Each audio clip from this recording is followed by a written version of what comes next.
একদিন হজরত আলী রাদিয়াল্লাহু তাআলা আনহু দেখলেন হজরত ফাতেমা রাদিয়াল্লাহু তাআলা আনহা কান্না করতেছেন। হজরত আলী রাদিয়াল্লাহু তাআলা আনহু কান্নার কারণ জিজ্ঞেস করলে ফাতেমা রাদিয়াল্লাহু তাআলা আনহা বললেন, আজকে আমি স্বপ্নে দেখেছি আমার আব্বাজান দোজাহানের বাদশাহ কি যেন তালাশ করতেছেন।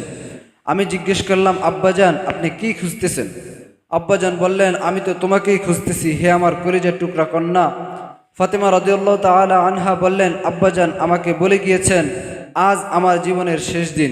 এই কথা শুনে আলী রাদিয়াল্লাহু তাআলা আনহু কাঁদতে লাগলেন। হযরত ফাতেমা রাদিয়াল্লাহু তাআলা আনহা স্বামীকে বললেন, আমি তোমার হক ঠিকমতো আদায় করতে পারিনি, এই জন্য আমাকে ক্ষমা করে দিও। আমি চলে যাওয়ার পর তুমি আমার সন্তানদের খেয়াল রেখো, আর আমার জানাজায় কাউকে দাওয়াত দিও না। রাতের অন্ধকারে তোমরাই আমাকে দাফন করে দিও।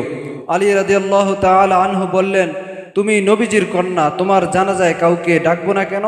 ফাতেমা রাদিয়াল্লাহু তাআলা আনহা বললেন, সারা জীবন আমি আমাকে পর্দার মধ্যে রেখেছি, আজ পর্যন্ত কোনো পর পুরুষ আমাকে দেখেনি। সুতরাং আমার জানাজায় যদি পর পুরুষ আসে তাহলে তারা বলাবলি করবে যে নবীর কন্যা এরকম লম্বা ছিল, এরকম খাটো ছিল, অথবা তার শরীর এরকম মোটা ছিল বা চিকন ছিল।